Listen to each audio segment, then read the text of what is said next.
ਵਾਹਿਗੁਰੂ ਸਾਹਿਬ ਜੀ। ਪੰਜ ਪਿਆਲੇ ਪੰਜ ਪੀਰ,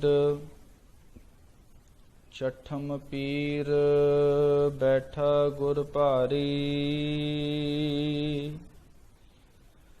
ਅਰਜਨ ਕਾਇਆ ਪਲਟ ਕੈ, ਮੂਰਤ ਹਰਿ ਗੋਬਿੰਦ ਸਵਾਰੀ। ਚੱਲੀ ਪੀੜੀ ਸੋਢੀਆ, ਰੂਪ ਦਿਖਾਵਨ ਵਾਰੋ ਵਾਰੀ।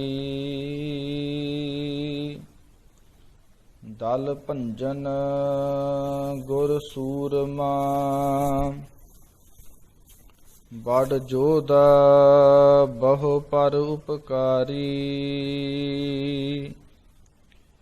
ਪੁੱਛਨ ਸਿੱਖ ਅਰਦਾਸ ਕਰ, ਛੇ ਮਹਿਲਾਂ ਤੱਕ ਦਰਸ ਨਿਹਾਰੀ। ਅਗਮ ਅਗੋਚਰ ਸਤਿਗੁਰੂ, ਬੋਲੇ ਮੁਖ ਤੇ ਸੁਣਹੁ ਸੰਸਾਰੀ।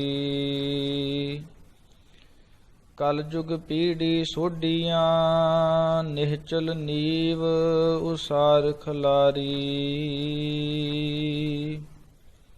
ਜੁਗ ਜੁਗ ਸਤਿਗੁਰ ਧਰੇ ਅਵਤਾਰੀ। ਚਉਪਈ ਵਾਰੀ ਇਕ ਧਰ, ਦੁਐ ਤਰਵਾਰੀ। ਵਾਰੀ ਛਤਰ ਸੈਨ ਬਲਵਾਰੀ। ਵਾਰੀ ਧਰ ਸਮ ਧੁਨ ਸੁਖ ਵਾਰੀ। ਵਾਰੀ ਗੁਰ ਖਟ ਪਰ ਬਹੁ ਵਾਰੀ। ਵਾਰੀ ਧਰ ਸਮ ਧੁਨ ਸੁਖ ਵਾਰੀ। ਵਾਰੀ ਗੁਰ ਖਟ ਪਰ ਬਹੁ ਵਾਰੀ। ਵਾਹਿਗੁਰੂ ਜੀ ਕਾ ਖਾਲਸਾ, ਵਾਹਿਗੁਰੂ ਜੀ ਕੀ ਫਤਿਹ। ਜਿਸ ਪ੍ਰਕਾਰ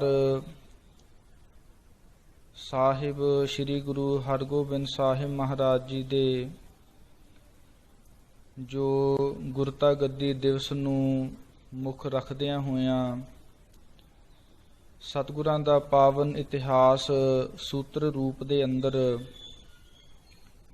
ਜਿਸ ਪ੍ਰਕਾਰ ਭਾਈ ਸਾਹਿਬ ਭਾਈ ਸੰਤੋਖ ਸਿੰਘ ਜੀ ਨੇ ਪਾਵਨ ਇਤਿਹਾਸ ਦੇ ਅੰਦਰ ਅੰਕਿਤ ਕੀਤਾ, ਜਿਸ ਨੂੰ ਸਭ ਤੋਂ ਪਹਿਲਾਂ ਸਾਹਿਬ ਸ੍ਰੀ ਗੁਰੂ ਨਾਨਕ ਦੇਵ ਮਹਾਰਾਜ ਜੀ ਦੇ ਅਨੰਨ ਗੁਰਸਿੱਖ ਬਾਬਾ ਬੁੱਢਾ ਸਾਹਿਬ ਜੀ ਦੀ 7ਵੀਂ ਜਗ੍ਹਾ ਤੇ ਜੋ ਭਾਈ ਸਾਹਿਬ ਭਾਈ ਬ੍ਰਹਮ ਗਿਆਨੀ ਭਾਈ ਰਾਮ ਕੋਇਰ ਜੀ ਹੋਏ ਨੇ, ਉਹਨਾਂ ਨੇ ਜਿਸ ਪ੍ਰਕਾਰ 13 ਗੁਰਸਿੱਖਾਂ ਨੂੰ ਪਾਵਨ ਇਤਿਹਾਸ ਲਿਖਾਇਆ, ਉਸੇ ਇਤਿਹਾਸ ਨੂੰ ਭਾਈ ਸਾਹਿਬ ਭਾਈ ਸੰਤੋਖ ਸਿੰਘ ਜੀ ਨੇ ਸ਼੍ਰੀ ਗੁਰਪ੍ਰਤਾਪ ਸੂਰਜ ਗ੍ਰੰਥ ਦੇ ਵਿੱਚ ਅੰਕਿਤ ਕੀਤਾ ਹੈ।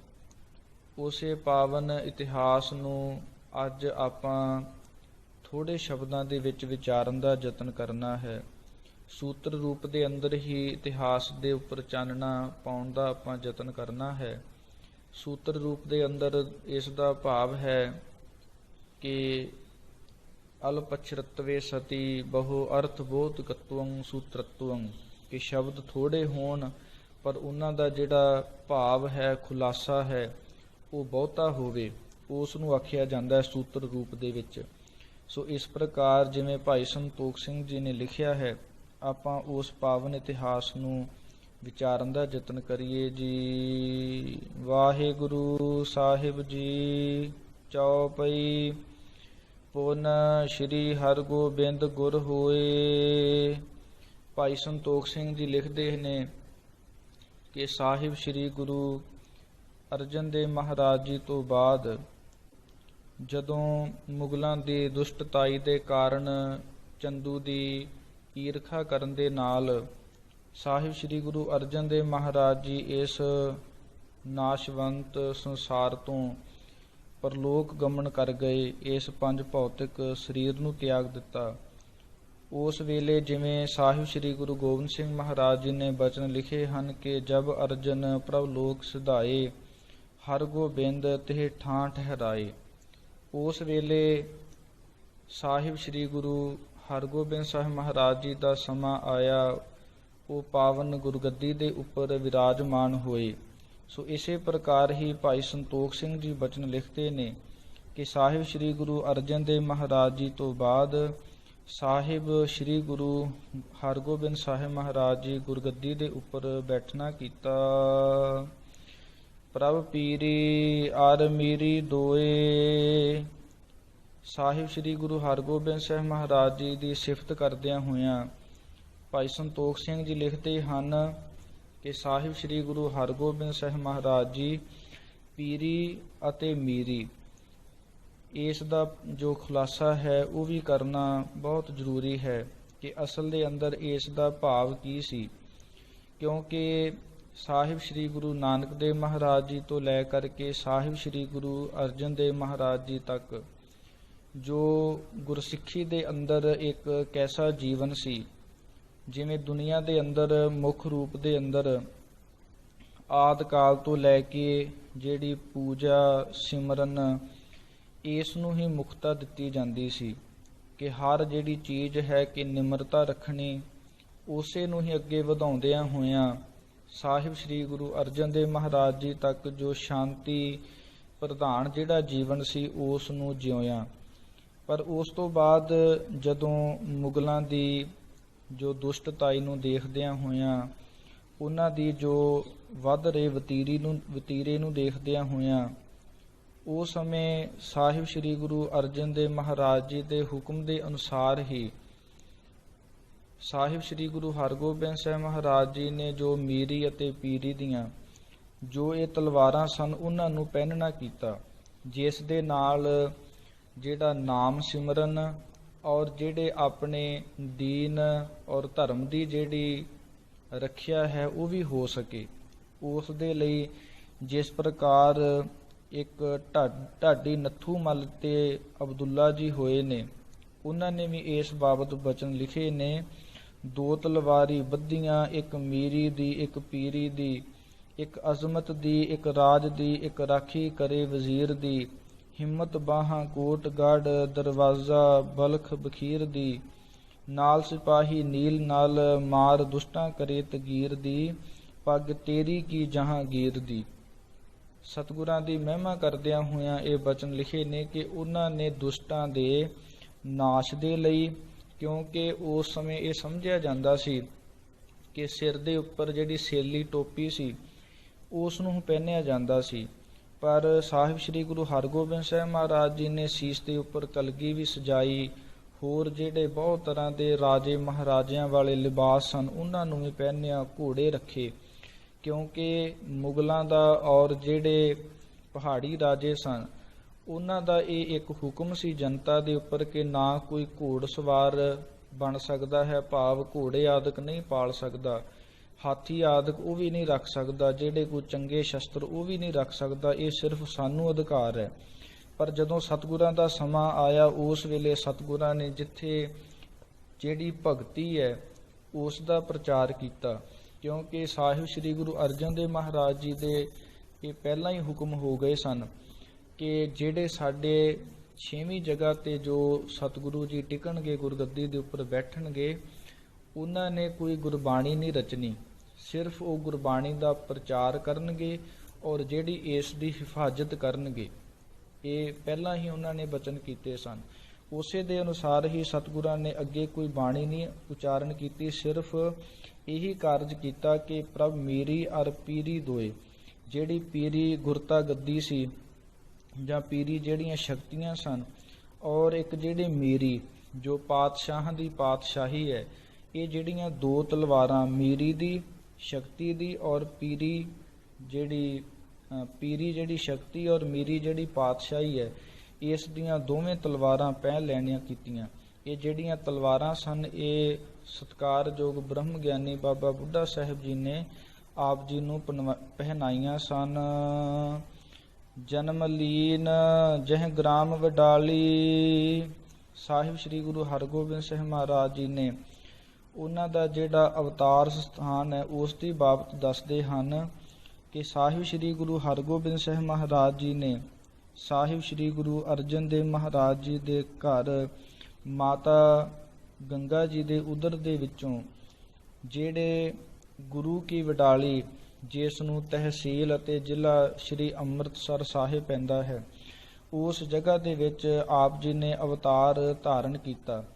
ਤੇ ਇਤਿਹਾਸ ਦੇ ਅੰਦਰ ਆਪ ਜੀ ਦੇ ਜਿਹੜੇ ਜਨਮ ਲੈਣ ਦਾ ਜੋ ਸੰਮਤ ਹੈ ਉਹ ਹੈ ਹਾੜਵਦੀ ਇੱਕ ਸੰਮਤ 1652, ਜਿਹੜਾ ਜੇ ਸਨ ਆਪਾਂ ਬਣਾਉਨੇ ਆ ਤੇ ਸਨ 1595 ਬਣਦਾ ਹੈ। ਸੋ ਇਸ ਪ੍ਰਕਾਰ ਆਪ ਜੀ ਨੇ ਜੋ ਗ੍ਰਾਮ ਵਡਾਲੀ ਦੇ ਵਿਖੇ ਆਪ ਜੀ ਨੇ ਅਵਤਾਰ ਧਾਰਨ ਕਰਨਾ ਕੀਤਾ। ਬਲੀ ਮਹਿਦ ਤਨ ਡੀਲ ਵਿਸਾਲੀ। ਆਪ ਜੀ ਦਾ ਜਿਹੜਾ ਤਨ ਸਰੀਰ ਹੈ ਉਹ ਡੀਲ ਬਹੁਤੇ ਕੱਦ ਕਾਠ ਵਾਲਾ ਸੀ ਤੇ ਮਹਿਦ ਆਪ ਜੀ ਬਹੁਤ ਬਲਵਾਨ ਬਲੀ ਸੂਰਮੇ ਸਨ, ਕਿਉਂਕਿ ਉਸ ਦੇ ਨਾਲ ਹੀ ਦੁਸ਼ਟਾਂ ਦਾ ਨਾਸ਼ ਹੋ ਸਕਦਾ ਸੀ। ਕਿਉਂਕਿ ਜਿਹੜੀ ਭਗਤੀ ਹੈ ਇਸ ਦੀ ਰੱਖਿਆ ਦੇ ਲਈ ਸ਼ਕਤੀ ਹੋਣੀ ਬਹੁਤ ਜ਼ਰੂਰੀ ਹੈ। ਇਸ ਲਈ ਜਿੱਥੇ ਸ੍ਰੀ ਗੁਰੂ ਅਰਜਨ ਦੇਵ ਮਹਾਰਾਜ ਜੀ ਤੱਕ ਜੋ ਭਗਤੀ ਕੀਤੀ ਗਈ ਉਸ ਦੀ ਹਿਫਾਜ਼ਤ ਦੇ ਲਈ ਸ਼ਕਤੀ ਹੋਣੀ ਬਹੁਤ ਜ਼ਰੂਰੀ ਸੀ। ਇਸ ਲਈ ਸਾਹਿਬ ਸ੍ਰੀ ਗੁਰੂ ਹਰਗੋਬਿੰਦ ਸਾਹਿਬ ਮਹਾਰਾਜ ਜੀ ਦਾ ਜਿਹੜਾ ਬਹੁਤ ਵਿਸ਼ਾਲ ਸਰੀਰ ਔਰ ਮਹਾਬਲੀ ਸਨ। ਦਾਰਾ ਤੀਨ ਸੁਸ਼ੀਲਾ ਵਿਆਹੀ। ਆਪ ਜੀ ਦੇ ਸਮੇਂ ਦੇ ਅੰਦਰ ਆਪ ਜੀ ਦੇ 3 ਮਹਿਲ ਸਨ, ਜਿਨ੍ਹਾਂ ਦਾ ਜ਼ਿਕਰ ਪਾਵਨ ਇਤਿਹਾਸ ਦੇ ਅੰਦਰ ਆਉਂਦਾ ਹੈ। ਜਾਂ ਅੱਗੇ ਭਾਈ ਸੰਤੋਖ ਸਿੰਘ ਜੀ ਦੱਸਦੇ ਹਨ ਕਿ ਦਾਰਾ ਤੀਨ ਸੁਸ਼ੀਲਾ ਵਿਆਹੀ, ਜਿਹੜੀਆਂ ਚੰਗੇ ਸੁਭਾਅ ਵਾਲੀਆਂ, ਜਿਨ੍ਹਾਂ ਦਾ ਬਹੁਤ ਪਰਮੇਸ਼ਰ ਵਾਹਿਗੁਰੂ ਦੇ ਵਿੱਚ ਸ਼ਰਧਾ ਭਾਵਨਾ ਸੀ, ਉਹਨਾਂ ਦੇ ਨਾਲ ਆਪ ਜੀ ਦੀ ਜੋ ਸ਼ਾਦੀ ਹੈ ਆਪ ਜੀ ਦੇ ਮਹਿਲ ਹੋਏ। ਇੱਕ ਦਮੋਦਰੀ ਦੁੱਤ ਮਰਵਾਹੀ। ਉਹਨਾਂ ਦੇ ਵਿੱਚੋਂ ਪਹਿਲੀ ਸੁਪਤਨੀ ਜਿਨ੍ਹਾਂ ਦਾ ਨਾਮ ਮਾਤਾ ਦਮੋਦਰੀ ਜੀ ਸਨ। ਇਹ ਜਿਹੜੇ ਮਾਤਾ ਦਮੋਦਰੀ ਜੀ ਸਨ ਇਹ ਡੱਲਾ ਨਿਵਾਸੀ ਸ਼੍ਰੀ ਨਾਰਾਇਣ ਦਾਸ ਦੀ ਸੁਪੁੱਤਰੀ, ਔਰ ਇਹਨਾਂ ਦਾ ਜਿਹੜਾ ਵਿਆਹ ਹੈ ਜੋ ਸ਼ਾਦੀ ਹੈ ਉਹ ਸੰਮਤ 1661 ਦੇ ਵਿੱਚ ਹੋਈ ਸੀ। ਇਸ ਪ੍ਰਕਾਰ ਜੋ ਪਹਿਲੇ ਆਪ ਜੀ ਦੇ ਧਰਮ ਸੁਪਤਨੀ ਸਨ ਮਾਤਾ ਦਮੋਦਰੀ ਜੀ ਸਨ, ਦੁੱਤ ਮਰਵਾਹੀ। ਸੋ ਇਸ ਪ੍ਰਕਾਰ ਜਿਹੜੇ ਦੂਸਰੇ ਆਪ ਜੀ ਦੇ ਮਹਿਲ ਸਨ ਜਿਨ੍ਹਾਂ ਦਾ ਨਾਮ ਮਾਤਾ ਮਰਵਾਹੀ ਜੀ ਸੀ, ਪਰ ਅਸਲ ਦੇ ਅੰਦਰ ਇਹ ਮਰਵਾਹੀ ਗੋਤ ਦੇ ਹੋਣ ਕਰਕੇ ਇਹਨਾਂ ਦਾ ਜਿਹੜਾ ਨਾਮ ਸੀ ਉਹ ਮਾਤਾ ਮਰਵਾਹੀ ਮਸ਼ਹੂਰ ਹੋ ਗਿਆ, ਪਰ ਅਸਲ ਦੇ ਵਿੱਚ ਇਹਨਾਂ ਦਾ ਨਾਮ ਮਾਤਾ ਮਹਾਦੇਵੀ ਜੀ ਸੀ। ਜਿਹੜੇ ਆਪ ਜੀ ਦੇ ਪਿਤਾ ਦਾ ਨਾਮ ਬਾਬਾ ਸ਼੍ਰੀ ਹਰੀ ਚੰਦ ਜੀ ਸਨ, ਜੋ ਬਾਬਾ ਬਕਾਲਾ ਦੇ ਨਿਵਾਸੀ ਸਨ। ਉਹਨਾਂ ਦੇ ਨਾਲ ਆਪ ਜੀ ਦੀ ਜੋ ਸੁਪੁੱਤਰੀ ਮਾਤਾ ਮਰਵਾਹੀ ਜੀ ਸੀ, ਉਹਨਾਂ ਦੇ ਨਾਲ ਆਪ ਜੀ ਦੀ ਜੋ ਦੂਸਰੀ ਸ਼ਾਦੀ ਉਹ ਹੋਣਾ ਕੀਤੀ। ਸੋ ਇਸ ਪ੍ਰਕਾਰ ਭਾਈ ਸੰਤੋਖ ਸਿੰਘ ਜੀ ਅੱਗੇ ਬਚਨ ਲਿਖਦੇ ਹਨ। ਨਾਮ ਨਾਨਕੀ ਤ੍ਰਿਤੀਆ ਕੇਰਾ। ਤੀਸਰੇ ਜੋ ਮਾਤਾ ਨਾਨਕੀ ਜੀ ਸਨ, ਜਿਨ੍ਹਾਂ ਦੇ ਪਿਤਾ ਦਾ ਨਾਮ ਸ਼੍ਰੀ ਦਇਆ ਰਾਮ ਜੀ ਸੀ, ਜੋ ਮੰਡਿਆਲੀ ਦੇ ਜੋ ਨਗਰ ਹੈ ਉਸ ਦੇ ਰਹਿਣ ਵਾਲੇ ਸਨ। ਸੋ ਇਸ ਪ੍ਰਕਾਰ ਆਪ ਜੀ ਦੇ ਜੋ 3 ਮਹਿਲਾਂ ਦੇ ਨਾਮ ਇਸ ਪ੍ਰਕਾਰ ਸਨ। ਮਨ ਸਿਮਰਤ ਜਿਨ ਆਨੰਦ ਘਨੇਰਾ। ਭਾਈ ਸੰਤੋਖ ਸਿੰਘ ਜੀ ਲਿਖਦੇ ਨੇ ਕਿ ਜਿਨ੍ਹਾਂ ਦੇ ਨਾਮ ਨੂੰ ਸਿਮਰਨ ਕਰਕੇ, ਮਾਤਾ ਨਾਨਕੀ ਜੀ ਕਹਿਣ ਕਰਕੇ ਮਨ ਦੇ ਵਿੱਚ ਬਹੁਤ ਆਨੰਦ ਪੈਦਾ ਹੁੰਦਾ ਹੈ। ਪੰਚ ਪੁੱਤਰ ਇਨਤੇ ਉਤਪੱਤਾ। ਸੋ ਇਸ ਪ੍ਰਕਾਰ ਇਹਨਾਂ 3 ਮਹਿਲਾਂ ਤੋਂ ਜਿਹੜੇ 5 ਪੁੱਤਰ ਔਰ 1 ਬੇਟੀ, ਉਹਨਾਂ ਦਾ ਜੋ ਜਨਮ ਹੈ ਉਹ ਪੈਦਾ ਹੋਣਾ ਹੋਏ। ਜੇਠੋ ਸ਼੍ਰੀ ਬਾਬਾ ਗੁਰਦਿੱਤਾ। ਭਾਈ ਸੰਤੋਖ ਸਿੰਘ ਜੀ ਲਿਖਦੇ ਨੇ ਕਿ ਸਭ ਤੋਂ ਜਿਹੜੇ ਵੱਡੇ ਪੁੱਤਰ ਦਾ ਨਾਮ ਬਾਬਾ ਗੁਰਦਿੱਤਾ ਜੀ ਸੀ, ਜਿਹੜੇ ਜੇਠੋ ਸਭ ਤੋਂ ਵੱਡੇ ਸਨ। ਇਹਨਾਂ ਦੇ ਮਾਤਾ ਦਾ ਨਾਮ ਮਾਤਾ ਦਮੋਦਰੀ ਜੀ ਸੀ। ਇਹਨਾਂ ਦਾ ਜਨਮ ਮਾਤਾ ਦਮੋਦਰੀ ਜੀ ਦੇ ਉਦਰ ਤੋਂ ਹੋਣਾ ਹੋਇਆ। ਸੂਰਜ ਮਲ ਅਰ ਅਨੀ ਰਾਏ ਭਨ। ਉਸ ਤੋਂ ਅੱਗੇ ਭਾਈ ਸੰਤੋਖ ਸਿੰਘ ਜੀ ਲਿਖਦੇ ਹਨ ਕਿ ਜਿਹੜੇ ਸੂਰਜਮਲ ਔਰ ਅਨੀ ਰਾਏ ਇਹ ਜਾਣ ਲੈਣਾ ਕਰੋ, ਇਹਨਾਂ ਦਾ ਕਥਨ ਕੀਤਾ ਜਾਂਦਾ ਹੈ। ਸੋ ਇਸ ਪ੍ਰਕਾਰ ਜਿਹੜੇ ਇਹ ਬਾਬਾ ਸੂਰਜਮਲ ਜੀ ਸਨ ਔਰ ਬਾਬਾ ਅਨੀ ਰਾਏ ਜੀ ਸਨ, ਇਹਨਾਂ ਦਾ ਜਿਹੜਾ ਜਨਮ ਹੈ ਇਹ ਮਾਤਾ ਮਨਵਾਹੀ ਜੀ ਦੇ ਉਦਰ ਤੋਂ ਹੋਇਆ, ਜਿਨ੍ਹਾਂ ਦਾ ਦੂਸਰਾ ਨਾਮ ਮਾਤਾ ਮਹਾਦੇਵੀ ਜੀ ਸੀ। ਇਹਨਾਂ ਦੇ ਉਦਰ ਤੋਂ ਬਾਬਾ ਸੂਰਜਮਲ ਔਰ ਬਾਬਾ ਅਨੀ ਰਾਏ ਜੀ ਦਾ ਜਨਮ ਹੋਇਆ। ਅਟਲ ਰਾਏ ਬ੍ਰਹਮ ਗਿਆਨ ਸਭਨ ਮਨ। ਸੋ ਇਸ ਪ੍ਰਕਾਰ ਇਸ ਤੋਂ ਅੱਗੇ ਬਾਬਾ ਅਟਲ ਰਾਏ ਜੀ ਜਿਹੜੇ ਬ੍ਰਹਮ ਗਿਆਨ ਦੇ ਵਿੱਚ ਸੰਪੂਰਨ ਸਨ, ਜਾਂ ਇਸੇ ਪ੍ਰਕਾਰ ਇਹ ਜਿਹੜੇ ਪੰਜੇ ਪੁੱਤਰ ਸਨ, ਇਹਨਾਂ ਦੀ ਮਨ ਦੇ ਅੰਦਰ ਜਿਹੜਾ ਬ੍ਰਹਮ ਗਿਆਨ ਉਹ ਪ੍ਰਗਟ ਸੀ, ਭਾਵ ਸਾਰੇ ਬ੍ਰਹਮ ਗਿਆਨੀ ਸਨ। ਸੋ ਇਸ ਪ੍ਰਕਾਰ ਇਹ ਜਿਹੜੇ ਬਾਬਾ ਅਟਲ ਰਾਏ ਜੀ ਸਨ, ਇਹ ਵੀ ਮਾਤਾ ਦਮੋਦਰੀ ਜੀ ਦੇ ਪੁੱਤਰ ਸਨ।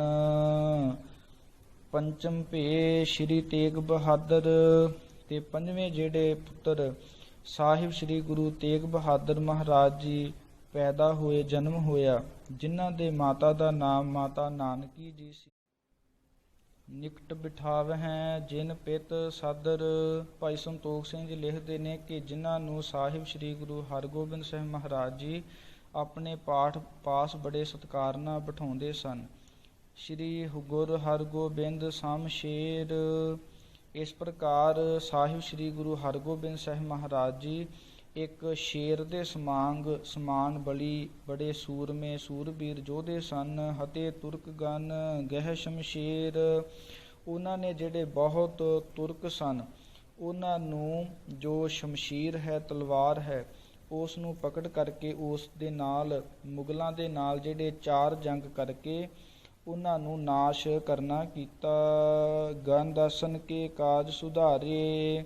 ਸਾਹਿਬ ਸ੍ਰੀ ਗੁਰੂ ਹਰਗੋਬਿੰਦ ਸਾਹਿਬ ਮਹਾਰਾਜ ਜੀ ਨੇ ਜਿਹੜੇ ਉਹਨਾਂ ਦੇ ਦਾਸ ਸਿੱਖ ਸੇਵਕ ਸਨ, ਉਹਨਾਂ ਦੇ ਲੋਕ ਪਰਲੋਕ ਦੇ ਜਿਹੜੇ ਕਾਰਜ ਸਨ, ਉਹਨਾਂ ਨੂੰ ਸਵਾਰ ਦੇਣਾ ਕੀਤਾ।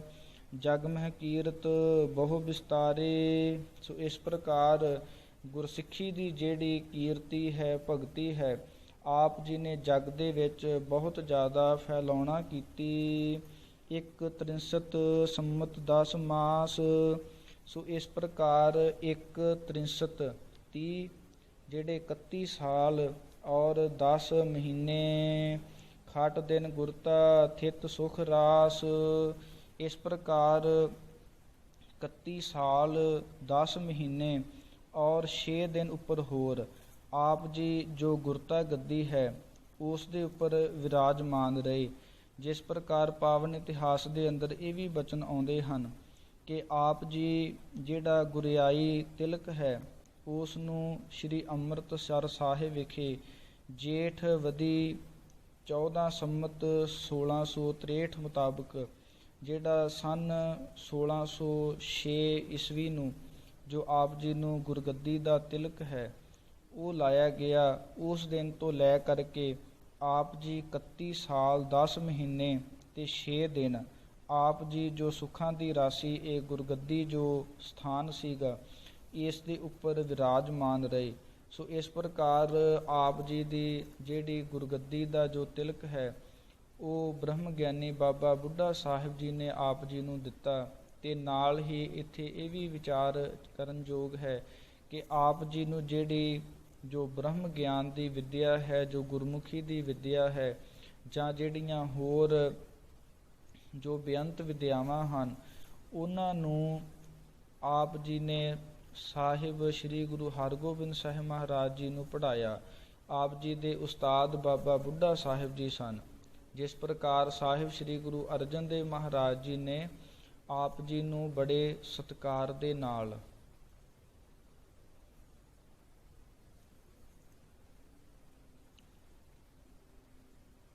ਜੋ ਵਿਦਿਆਵਾਂ ਹਨ, ਜਾਂ ਇਸੇ ਪ੍ਰਕਾਰ ਸਾਹਿਬ ਸ੍ਰੀ ਗੁਰੂ ਅਰਜਨ ਦੇਵ ਮਹਾਰਾਜ ਜੀ ਨੇ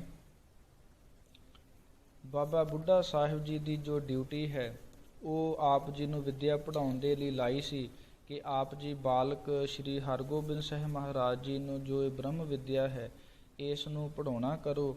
ਸੋ ਇਸ ਪ੍ਰਕਾਰ ਆਪ ਜੀ ਨੇ ਪਹਿਲਾਂ ਹੀ ਦੱਸ ਦਿੱਤਾ ਸੀ ਕਿ ਜਿਵੇਂ ਉੱਪਰ ਵੀ ਬਚਨ ਆਏ ਹਨ ਕਿ ਨਿਕਟ ਬਿਠਾਵਹਿ ਜਿਨ ਪਿਤ ਸਾਦਰ, ਕਿ ਆਪ ਜੀ ਦੇ ਜੋ ਸਭ ਤੋਂ ਛੋਟੇ ਪੁੱਤਰ ਸਾਹਿਬ ਸ੍ਰੀ ਗੁਰੂ ਤੇਗ ਬਹਾਦਰ ਮਹਾਰਾਜ ਜੀ ਸਨ, ਉਹਨਾਂ ਨੂੰ ਆਪ ਹਮੇਸ਼ਾ ਹੀ ਆਪਣੇ ਪਾਸ ਬਿਠਾਉਂਦੇ ਸਨ, ਕਿਉਂਕਿ ਮਾਤਾ ਨਾਨਕੀ ਜੀ ਵੀ ਕਈ ਵਾਰ ਪੁੱਛਦੇ ਸਨ ਕਿ ਆਪ ਜੀ ਇਹਨਾਂ ਦਾ ਬੜਾ ਸਤਿਕਾਰ ਕਰਦੇ ਹੋ।